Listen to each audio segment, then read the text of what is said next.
gente, bienvenidos a Informol, lugar donde, como siempre saben, intentaremos unir ciencia, filosofía, tecnología, historia, medicina, diversos temas bajo la lupa de estos amables caballeros. Como siempre, acompañándonos a la mesa encontramos a Vicente Gallardo. ¿Cómo estás, Vicente? ¿Qué tal? ¿Cómo estás, Manuel? ¿Cómo están, amigos? Aquí para divulgación. Y a nuestro queridísimo Nicolás Fuentes. Hola a todos, buenas tardes. El día de hoy vamos a hablar de un tema muy interesante que, como los que ya vieron el tráiler de hace unos días, será el tema de drogas. Y pues bueno, sabemos que es un tema rico, delicioso, que seguramente a la gran mayoría de ustedes, o por lo menos al 50%, les va a gustar o van a encontrar interesante debido a sus adicciones. Iniciando una breve introducción, vamos a hablar sobre los conceptos que conlleva esto. Me gustaría iniciar con Vicente, debido a su formación, pues digamos médica, ¿no? Por favor, dinos tu definición. Bueno, de acuerdo a la OMS, obviamente en el glosario de la OMS maneja diferentes maneras de ver de este tipo de drogas, de este tipo de definiciones, pero por ejemplo, en la farmacología es toda sustancia química que modifica los procesos fisiológicos y bioquímicos de los tejidos u organismos. A eso si le agregamos que, por ejemplo, en medicina es toda sustancia con potencial para prevenir o curar una enfermedad o aumentar la salud física o mental, o bien, dentro de las situaciones coloquiales, incluye que pueden alterar los sentidos y pueden ser incluso, o pueden tener incluso efectos psicoactivos. O sea, la definición como tal es muy ambigua, ¿no? O sea, prácticamente es cualquier sustancia que entra al organismo y altera a este mismo organismo. O sea, puede ser desde una aspirina hasta una pinche metanfetamina. ¿Estamos de acuerdo? Ok, bueno, me dio una pregunta, doctor Gallardo. Entonces, básicamente una droga puede ser hasta lo que comemos, o sea, la comida. Me refiero, por ejemplo, al chocolate, la teobromina del chocolate, la cafeína del café o la teína del té. ¿Eso también sería considerado una droga en este caso? Siempre y cuando sea aislada, Ajá. sí.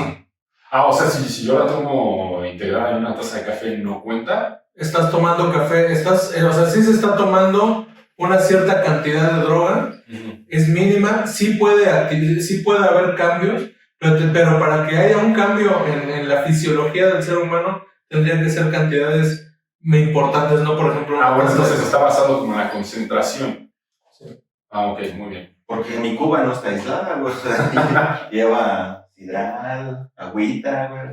Y es droga, güey. No sé, cabrón. Tienes por lo menos ahí 2 onzas, de las cuales esas onzas tienen aproximadamente más del 40% de alcohol. Luego, entonces, no es tampoco. Suena bien. Me está diciendo, güey.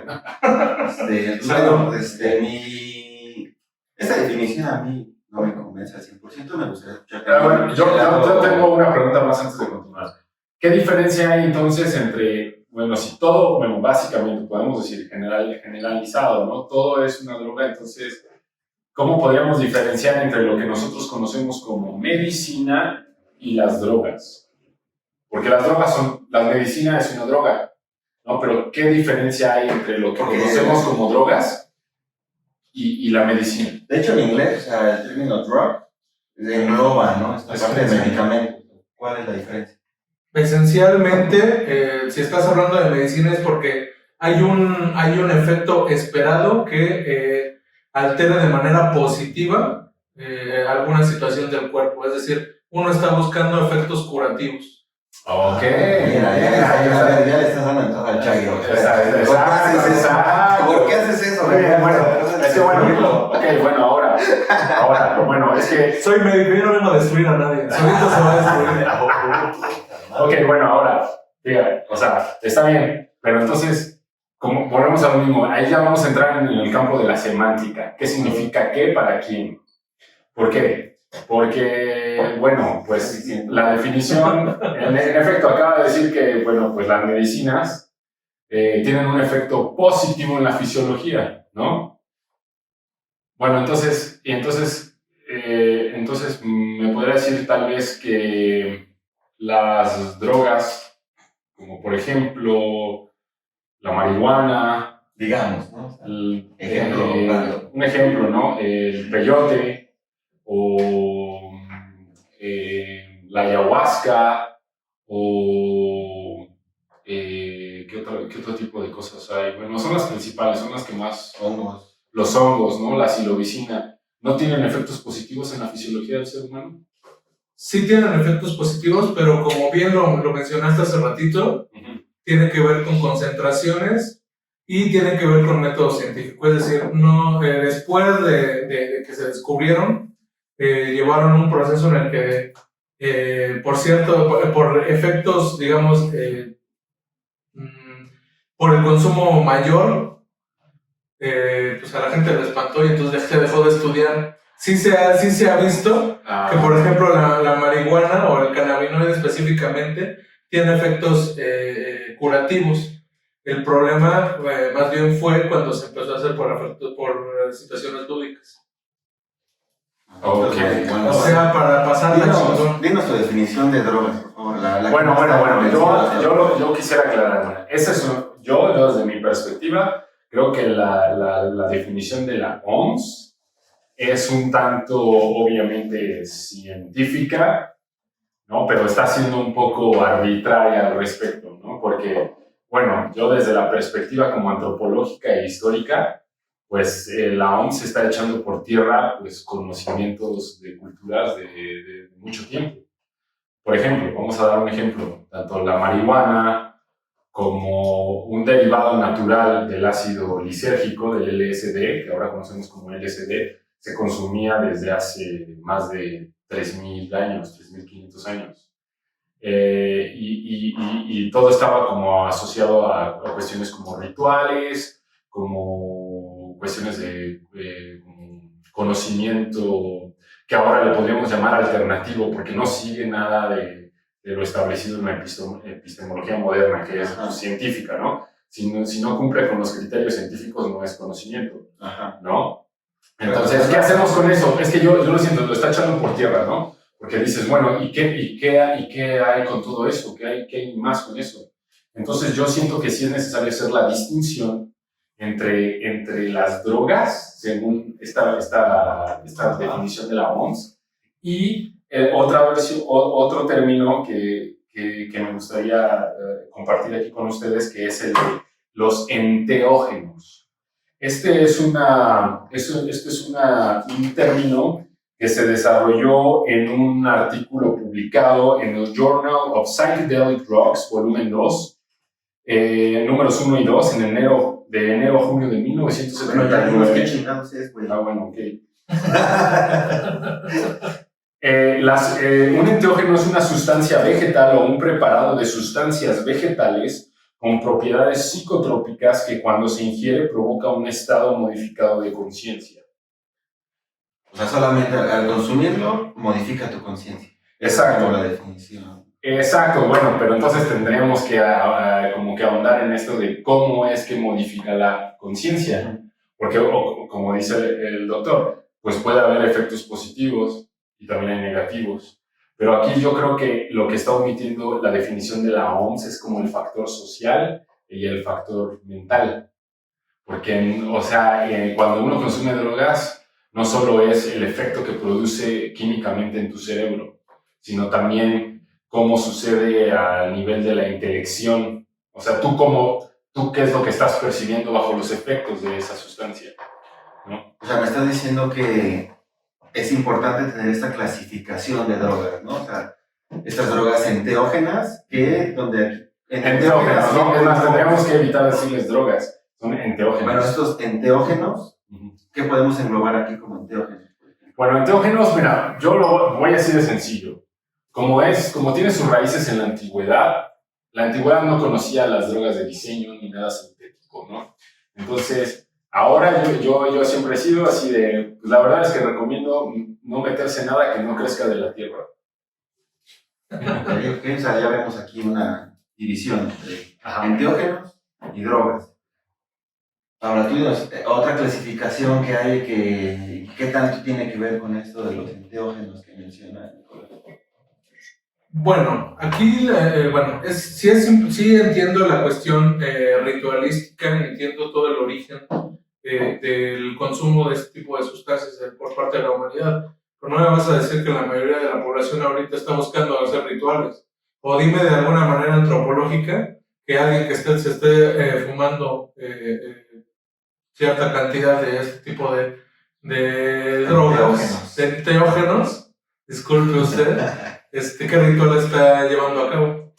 Es que volvemos a lo mismo, es que otra vez vamos a entrar desde la antropología, el término de ritual puede ser hasta el de ir al baño, sentarte y limpiarte. Eso es un ritual, ¿no? Podría ser un ritual. Ajá. O sea, es cualquier como procedimiento establecido. Pero bueno, o sea, cualquiera que fume foco puede hacer un ritual también, ¿no? O sea, pero te robas un tanque de gas, lo vendes, compras un foco. Pero claro, el foco no crece de la tierra. Eso sí. O sea, es algo sintético. ¿Cómo no? Pero Alfa Edison diría lo contrario. El gas sí, güey. Es una droga de diseño. Entonces, pues no estaría entrando en esto que yo estoy tratando de defender. ¿No? O sea, entonces aquí tenemos dos líneas importantes. Que tenga una parte cultural, ritual, espiritual y que sea natural, digamos, para entrar en la definición de enteógeno. Es correcto. A ver, ¿podrías decirnos cuál es tu clasificación? Bueno, hay varias clasificaciones. Puede ser desde en un momento dado la actividad de la droga en el cerebro, básicamente. También se puede hacer, hay definiciones, por ejemplo, legales, en el que ya se está tomando en cuenta la situación de la dependencia a este tipo de sustancias. Y bueno, básicamente serían depresores, estimulantes, alucinógenos y alucinógenos con los demás, o sea, serían alucinógenos estimulantes, alucinógenos depresores y alucinógenos Ya sería específicamente en qué actúa directamente el sistema nervioso central esta sustancia, ¿no? Que se está ingiriendo. Exacto, hay clasificaciones, por ejemplo, ya en términos médicos. Y es importante, sí, o sea, es importante que, por ejemplo, nosotros los conozcamos porque con base a esas definiciones podemos definir los tratamientos. No es lo mismo tratar una sobredosis de metanfetaminas que una sobredosis de heroína, por ejemplo. Pero, o sea, aquí, por ejemplo, sí estoy dándole un punto al hippie, ¿no? Estamos aquí a mi lado. O sea, estas definiciones, estas clasificaciones no toman en cuenta para nada este lugar o esta parte de beneficio que pueda llegar a tener. O sea, sí es muy, muy cerrado que si el grupo determinó que tal sustancia es droga, inmediatamente se va a un contenedor junto. Se trata como enfermos.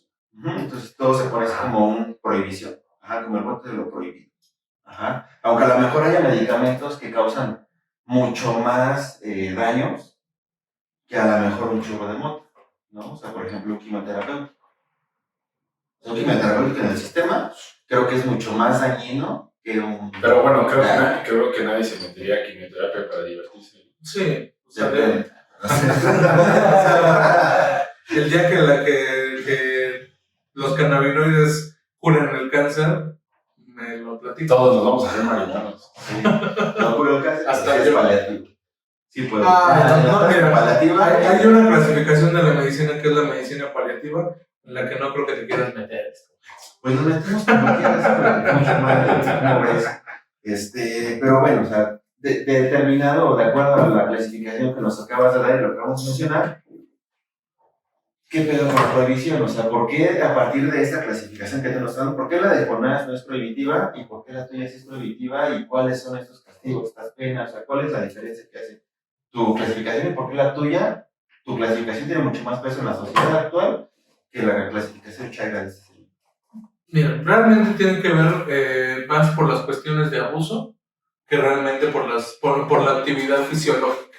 Es decir, una de las drogas ilícitas, de acuerdo a la OMS, son sustancias cuya producción, venta y consumo están prohibidas y que pueden generar cambios en el estado de conciencia, ánimo, procesos de pensamiento y funciones motoras de los individuos que las utilizan, y además tienen el potencial de generar dependencia. Bueno, entonces yo una pregunta. ¿A poco no lo sí ha escuchado, doctor, de la crisis de opioides en Estados Unidos? Son completamente legales y causan dependencia y intervienen en las funciones mentales. Otro ejemplo. Vámonos a lo mismo. Primero depende de las concentraciones y depende de la razón por la que lo estás usando.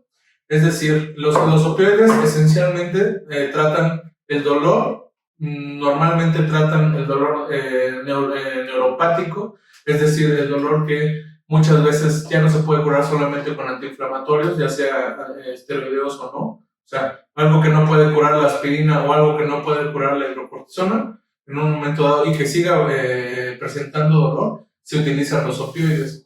El problema del consumo en Estados Unidos e incluso en otros países, incluyendo el de nosotros, es que en un momento dado, precisamente por tener una base opioide, se vuelve una dependencia. Entonces llega un momento en el que realmente no se sabe si están disminuyendo el dolor o solamente están disminuyendo la necesidad de estarlo consumiendo. Pero ¿y entonces por qué no las hacen ilegales? Pues son controladas. Ilegales no pueden ser porque si fueran ilegales el médico no podría utilizarlas. Precisamente, pero ¿por qué sí están cumpliendo con lo que se dice que son las drogas ilícitas? Porque son ilícitas. No, ilícitas, o sea, por ejemplo, también depende a veces nada más del simple país, ¿eh? O sea, el tramadol aquí se vende como si fuera caramelos, no compren. Como Tic Tacs. Y en Estados Unidos te lo venden así a contar, a gota. Bueno, es que esos güeyes tienen más pedos de adicción. Entonces, ahí estamos entrando, o sea, estamos viendo que esta definición nos está diciendo algo, pero es un poco hipócrita, porque estamos entrando en una parte social que no lo toca, pero está fuertemente inmiscuida. Y un ejemplo claro es, a ver, o sea, ¿cuántas drogas tenemos en la vida natural? O sea, que crecen, como tú decías, de las plantas, los animales van y se la comen. Y no es que veas animales en juntas de AA ni nada, o sea, inclusive ellos tienen cierto forma de ir regulando este consumo, porque saben, y no creo que lo tomen porque a lo mejor si no me duele un poquito esto, me duele un poquito aquello, se regula con esto, pero también veo muy prohibitivo y muy punitivo el uso lúdico, o sea, está bien que se use, pero solo si te cura. O sea, ¿y qué tiene? No, ¿y qué tiene, güey? Okay. ¿No? Bueno, ahora, yo, ya que el doctor dio así como que es como volvemos a lo mismo, es una perspectiva muy científica, muy práctica, muy aplicada. Pero entonces, bueno, a mí me gustaría también hablar sobre siguiendo la línea de la definición de los enteógenos, que más bien también hay otra clasificación que es según los efectos. Aquí no es importante, o sea, en esta clasificación no es importante si cura o no. Más bien está concentrado en el efecto que causa, ¿no? Y eso es importante, ¿no? Entonces, yo veo que hay cuatro tipos según su efecto. Y estoy hablando de los enteógenos, ¿verdad? Porque entonces es natural. Entonces, tenemos los alucinógenos, los inductores de trance, los cognodislépticos y los delirógenos. Vamos a hablar, a ver, los alucinógenos, ¿no? ¿Qué hacen alucinógenos? Claro, son los que te hacen ver, generalmente los individuos tienden a tener alucinaciones auditivas, visuales, generalmente. También sensitivas, ¿no? Claro. Exacto. Es una excitación como general del cerebro, ¿no? Luego, los inductores de trance difícilmente producen alucinaciones, pero lo que producen es un estado de letargo y languidez. Ahí entraría la marihuana. En el cual los sujetos tienen una percepción incrementada hasta el punto de la irritación y una estimulación de la imaginación que se usa de distintas maneras, ¿no?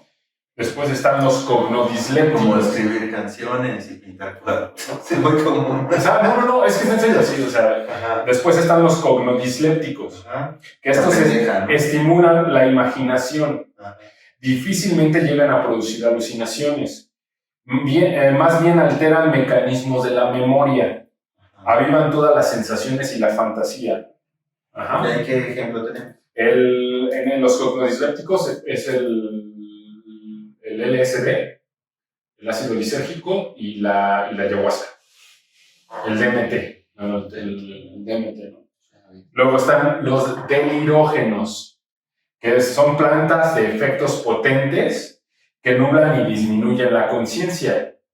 En dosis altas producen un delirio parecido al de la fiebre y con desorientación e intensas alucinaciones. El ejemplo claro es el famoso toloache, que es una planta de uso tradicional aquí en México. Y por ejemplo, y de estas 4, los delirógenos, estos sí causan daños neurológicos irreversibles. O sea, hasta dentro de tu definición tendrías como algunos que tú considerarías que se deberían prohibir. No, simplemente hay que tener mucho cuidado. O sea, volvemos a los con los anteriores. Porque hasta donde yo sé que el único hipócrita era yo. No, pues bueno, es que puedes tomar delirógenos. Ajá. Pero no creo que sea algo agradable o productivo. Entonces los 3 anteriores no hay que tener cuidado, se pueden tomar. No, con todos hay que tener cuidado. Pero eso regresa con el cuarto. Entonces quiere decir que estás apelando al consumo responsable. Pues sí, claro, siempre ha sido así. Como las drogas controladas, ¿no? Porque hay una diferencia. En una está el individuo que consume. El individuo tiene que tener conciencia de lo que hace y una regulación, autorregulación, sin ningún tipo de intermediario, sin ninguna figura jurídica o algo así. O sea, es algo muy individual. Y esta cuestión de los fármacos controlados, ya hay una institución de por medio que te está diciendo qué puedes y qué no puedes. Pero bueno, o sea, eso de las instituciones no es nuevo. O sea, ¿cuánto tiempo tiene lo de la prohibición y todo eso? O sea, que lo de la prohibición no es tampoco que estuvieran preocupando por la... Bueno, es que yo siento que... Pongamos un ejemplo. Tengo cáncer de hígado, no se me quita el dolor con nada más que con opioides. Por ejemplo, un fármaco que luego se utiliza mucho derivado de la morfina, buprenorfina, por ejemplo. Y se te dice, bueno, vas a una clínica de dolor y se te indica y se te dice, te vas a aplicar una cada 24 horas y aparte vas a tomar otro tipo de medicamentos. Cuando se te vaya, digamos que es una dosis de reducción, es decir, hay un factor de riesgo de que uno se pueda de que pueda generar dependencia. Entonces lo que vamos a hacer es que vamos a utilizarla por cierto tiempo y cuando se vaya a ya no requerir ese efecto, lo que va a pasar es que lo vas a tomar cada vez menos. Justamente en el entendido de que ni te lo voy a quitar de sopetón porque seguramente ya presentaste dependencia y ya va a llegar un momento en el que ya no sea necesario. ¿Cuál es la pregunta? Ok, ¿eso tendría que saberlo el enfermo? Bueno, otra cosa, precisamente, estaba regresando a la concentración, el uso de estas sustancias, de los enteógenos. Sí, no. El uso de estas sustancias, de verdad, como primero, no se necesita de una receta médica, el Estado no regula. Sí, o sea, vale la pena Ni siquiera se permiten algunas veces. O sea, el ejemplo que está poniendo Vicente no es un enteógeno, es una droga sintética. Exacto. Droga no entra en esta clasificación, pero aquí, o sea, todo esto, o sea, yo creo que sí vale la pena tener conciencia del uso, del por qué se está utilizando, sabiendo que hay un riesgo. Pero aquí, o sea, dentro de esto, o sea, del mismo ejemplo, a lo mejor dices, ¿sabes qué? Hay veces que la pinche buprenorfina no es suficiente. Y a lo mejor químicamente, fisiológicamente o hasta mentalmente solamente, fumar marihuana sí. Y ahí la mayoría de países y ciudades no lo tienen regulado o establecido y generalmente es prohibido. Pues ahí, ¿qué hacemos? Bueno, ahí sí yo ya podremos empezar por ahí. La verdad es que esto de la ilegalización de las drogas es una cuestión reciente históricamente. O sea, no tiene más de 80, 90 años que las drogas son ilegales, ¿no? Y entonces ahí yo creo que es importante también como conocer así, o sea, por mínimo que sea, las condiciones en las que se generó esta prohibición, ¿no? ¿Qué es la ilegalidad, no? Ajá, ¿de dónde? ¿Cuál es realmente la verdadera razón de la ilegalización? Realmente, o sea, todos tenemos la idea, y creo que es lo que nos ha metido el Estado, de que la ilegalización de las drogas es una cuestión por salud pública. Pero sí, no, pero es que realmente no sabemos realmente si es en verdad eso. ¿Sí me explico? Ahora, ahí te va. Por ejemplo, voy a hacer un pequeño recapitulación y me voy a enfocar más bien a la ilegalización de las drogas en México, ¿no? Durante todo el siglo XIX y principios del siglo XX, se investigaban las propiedades de cada una de las sustancias sobre todo era para mejorar la vida. La farmacología estaba creciendo, expandiéndose, conociendo muchas cosas, ¿no? La ciencia estaba en un periodo así como estábamos la humanidad estaba en su periodo positivista, en el que creía que la ciencia era la puerta a todo, ¿no? Y está bien, y se probaba, ¿no? Estamos hablando de que durante la segunda mitad del siglo XIX, los primeros 20 años del siglo XX, el consumo de opio, marihuana, cocaína, codeína, morfina, era muy normalizado. De hecho, los doctores se recetaban esas cosas para distintos padecimientos, principalmente psicológicos, porque obviamente ya se conocían sus efectos psicoactivos, ¿no?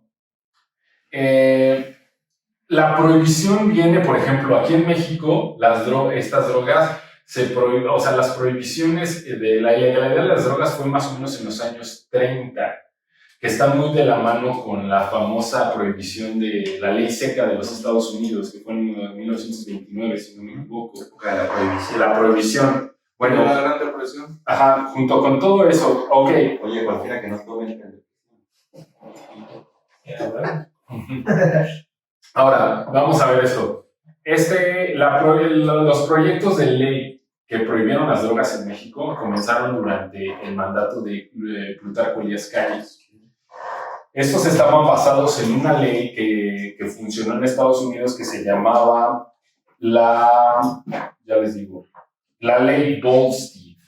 Es por el apellido de uno de los congresistas que encabezó esta iniciativa para prohibir, entre ellos fueron también los que llevaron la prohibición del alcohol. No, y de aquí la importancia de decir qué importante la sociedad. O sea, México estábamos en una zona post-revolucionaria donde no teníamos identidad y los gringos dijeron, ¿sabes qué? Es que también la prohibición en México fue una cuestión geopolítica.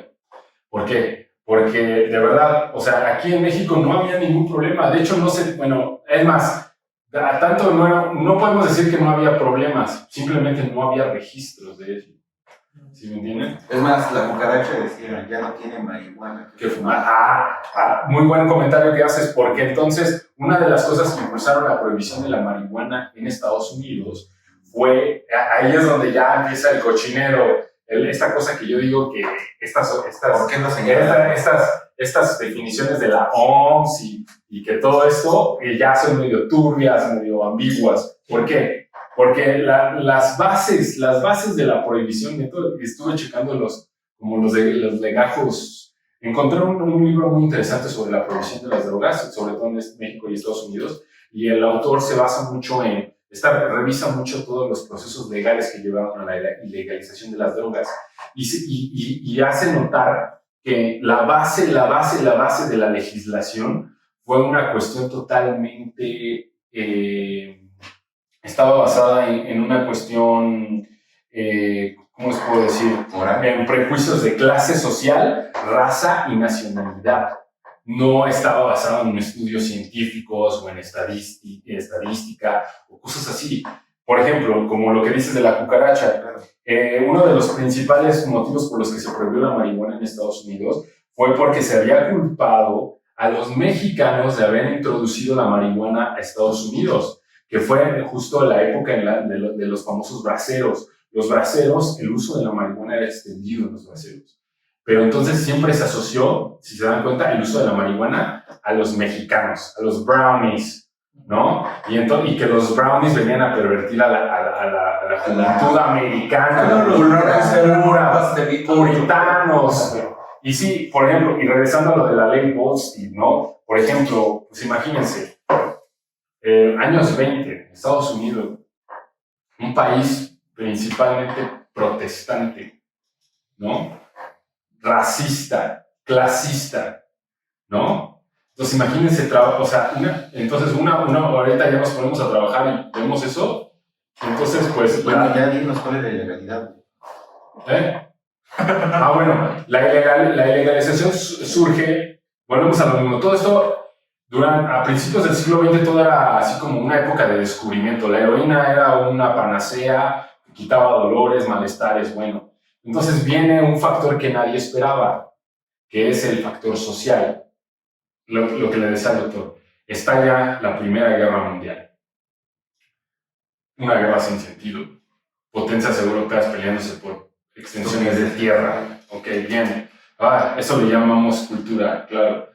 Bueno, eso generó, pues imagínense, no sé si la mayoría sabe, pero... Los existencialistas franceses te van a saludar desde el día de hoy. La Primera Guerra Mundial fue una de las guerras donde pues toda la dinámica cambió. ¿Por qué? Vamos a hacer rápido. Pues antes de la Primera Guerra Mundial, pues las guerras todavía se hacían con caballería, infantería, espadas, bayonetas. Ejército 1 contra Ejército 2. Chocan. Bien, la Primera Guerra Mundial cambia porque es en la Primera Guerra donde se empieza a usar Los factores sociales. ya hay una industria de guerra, ya hay armas avanzadas. De hecho, es la primera guerra donde se usan armas químicas, el famoso gas mostaza, el cual, búsquenlo en internet, pueden ver imágenes de los soldados que eran atacados por gas mostaza. Tenían unas ámpulas así dolorosísimas.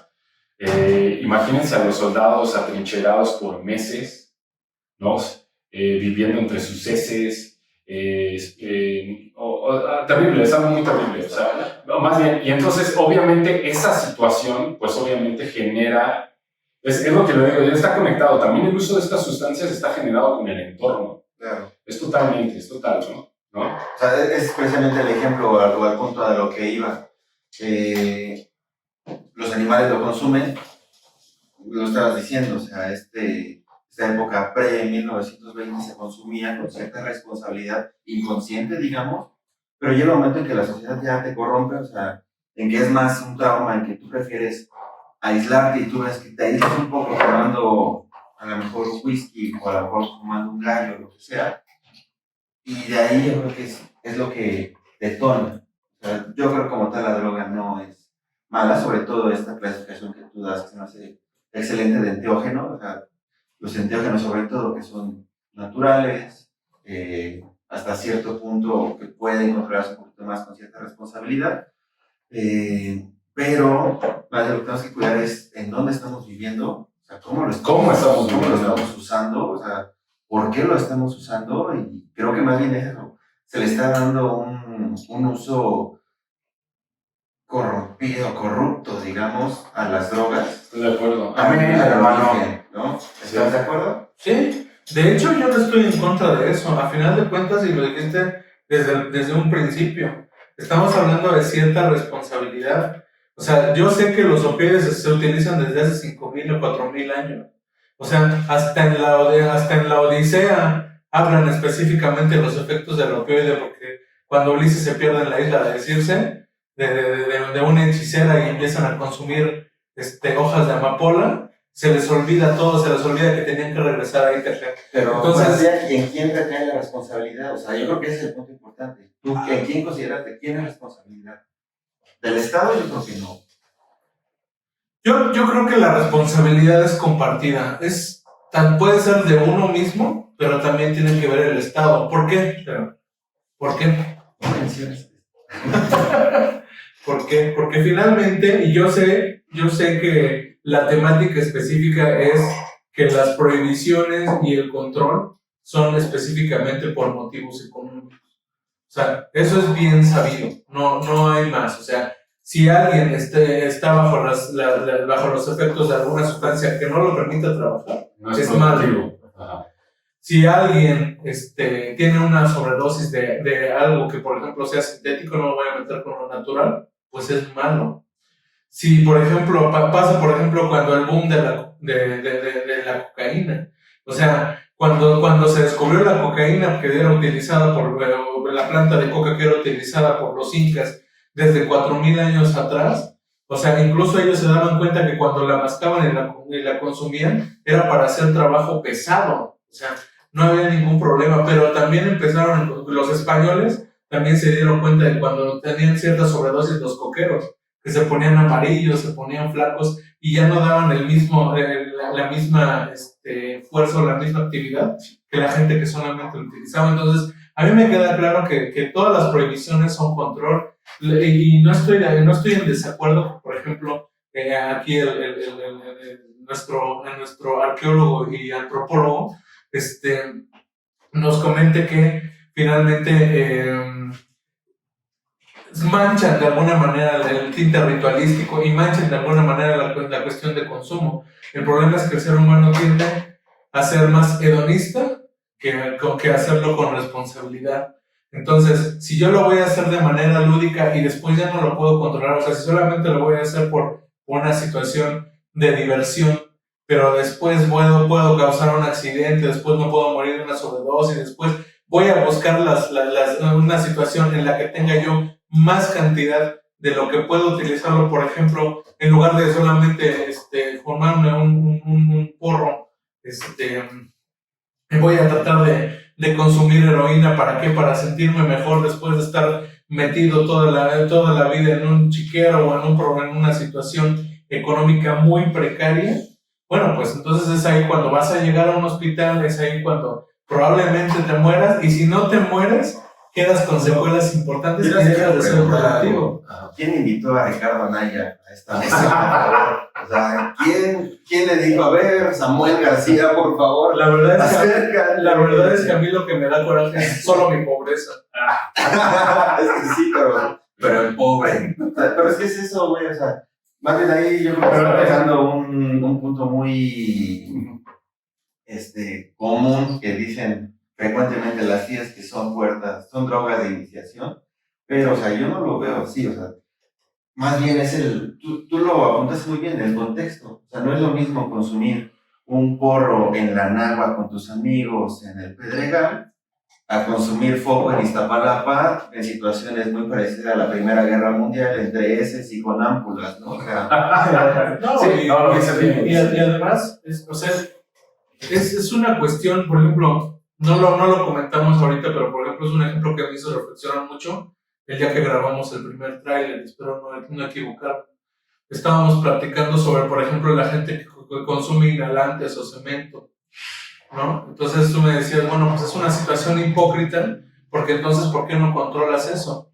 Pues la finalidad siempre va a ser económica, porque difícilmente te vas a poner a revisar el antecedente del albañil o el antecedente no es hipócrita, más bien que no puedan abusar o lo está consumiendo gente que no nos importa. Es correcto. O sea, aquí están consumiendo gente que si se muere, pues vale madre. No, y aparte, o sea, el pedo de la cocaína es que la consume nuestra élite, güey, o sea, no vamos a permitir a nuestros presidentes, nuestros youtubers. Otra cosa, ahora yo veo donde las prohibiciones son más fuertes.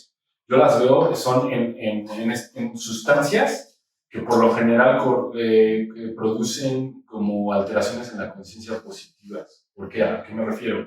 Por ejemplo, el uso informado y adecuado de los enteógenos generalmente está asociado al despertar de ciertas conciencias. Y inevitablemente uno, ¿qué hacen como lo estábamos hablando, ¿no? Todos estos efectos de los que hablé, la clasificación de los efectos, ¿qué están generando? Todos generan como estados distintos de percepción.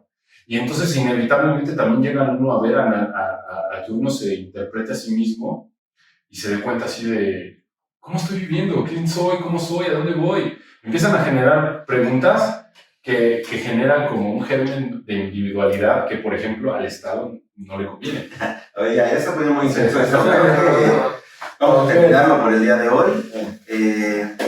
Para cerrar, conclusiones, ¿quién quiere empezar? Cualquiera de los dos. Yo me gustaría decir que el consumo de los enteógenos yo lo promuevo mientras sea informado y con conciencia. Excelente. Yo solamente quiero concluir en que cualquier tipo de sustancia es importante que haya una información previa, si es necesario que sea consultado con un experto y finalmente todos somos causa de responsabilidad individual. Si me afecta a mí o afecta alrededor, puede ser o puede haber una necesidad de una reflexión más profunda. Okay. Y mi conclusión sería, las drogas, más allá de ser un problema fisiológico, médico, psicológico, termina siendo un problema social, más que nada, y como muchos de esos problemas sociales, sobre todo en México, termina siendo un problema de educación. Entonces, fortaleciendo la educación, fortaleciendo estas mesas de diálogo, que a lo mejor aquí es muy burda, muy sencilla, entre tres estúpidos que no saben nada de lo que están hablando. Sí. Este tipo de diálogos tendrían que ser a niveles de diputación, senado, etcétera, pero realmente abiertas y dispuestos a escuchar todas las voces, Sí, ¿no? Para finalizar, ¿prohibición sí o no? No. ¿Prohibición sí o no? Depende. Samuel García, no. ¿Prohibición? No. Uso libre, responsable, pero dando esa responsabilidad. Si el Estado quiere hacer algo, que eduque, no que prohíba. Eso, gracias. En eso sí te doy la razón. Entonces, no. Bueno, logramos el día de hoy unir la mesa. No va a terminar este tema, seguramente lo vamos a tocar más adelante. Dimos solamente la introducción y con la pura pinche introducción nos llevamos todo el programa. Muchas gracias por acompañarnos. Nos vemos en el próximo podcast y hasta la vista. Informal. No olviden suscribirse y si tienen algún comentario o alguna pregunta, comenten ustedes. Dedos gordos arriba. Con mucho gusto lo podemos platicar en alguna sección. ¿Prefieren prohibición, no prohibición? ¿Qué drogas consumen? Coméntenos todos acá y poco a poco les vamos a ir leyendo y contestando. Nos vemos.